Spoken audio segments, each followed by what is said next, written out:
Θες να βγάζεις το μάλακα. Έλα, μικρή Ολλανδές.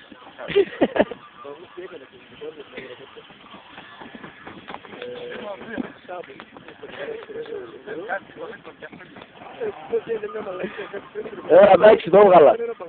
Εντάξει.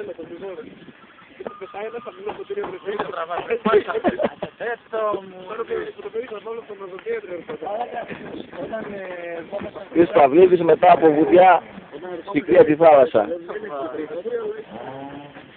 Είσαι κορμάρα, Άδωνης, καλά σε λένε μαλάκα.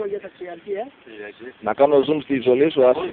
Μαλάκα, 2, 3, 4. Τον Κορνάο δεν είδα τίποτα έτσι.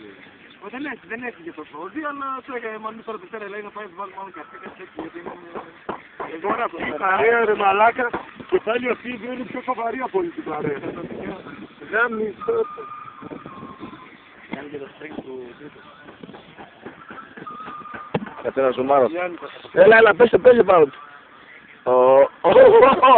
Κλάσε μία τώρα, Κάτι μαλάκα, πώς το δουλεύω,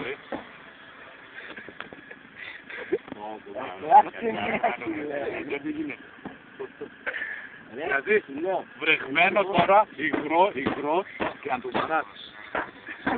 Κλάσε ρε μαλάκα, κλάσε. Θα σε κάνω μια ερώτηση. Τόσες φορές σου είπαν να έρθει να συμμετέχεις σε καμιά παρκούζα να βρούμε κανένα πόρτου. Εγώ δεν κάνω τέτοια και εγώ έτσι και βάζει να το μπορώ. Μια φορά έκανα και ευίαστα, δεν μπορώ.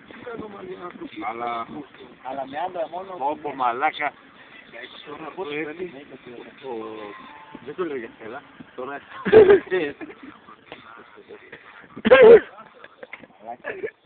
και να πριστεί μαλάκα εκείνο το πράγμα και εγώ να κρυφτεί το φωτογραφίες να βγάζεις. Έτσι μου σε κάτω. Δεν την έκανες όλα αυτή. Εγώ το τράβηξα βίντεο ρε μαλάκα. Τώρα το στείλουμε στην Έλλη στον παπά και να πει έρχομαι τώρα για άδεια. Για ανομαλία, έλα. Τι το κρύψω πώς το πόσο. Δεν τον παίρνω, μη τα έτσι. Εσύ τον παίρνεις. Δεν προβλήτη μου τα ξέρεις το πρόβλημα, αλλά δεν με ξυπνήσεις να με καφένει. Πρέπει να ζω μου που είναι Έλα το κάνεις zoom σαν ένα ξύριστο μουνέκι. Ρε μαλάκα, τι κάνεις. Κάτσε ρε μαλάκα. Κάτσε ρε μαλάκα. Θα με καμίσεις. Δεν με φέρεσαι εσύ ρε μαλάκα, δεν ξέρω τι είσαι εσύ. Μόνο εγώ ρε. Για κάτω. Θα κάνεις αυτό. Θα κάνεις. Πάω να σου κάνω κάτι μαλάκα. Θα προσπαθήσω στα ναρκωτικά λίγο να βρεις την μηχανία. Πάνε αλλάξει. Α, τώρα που την πήρικα, τη γράμμη της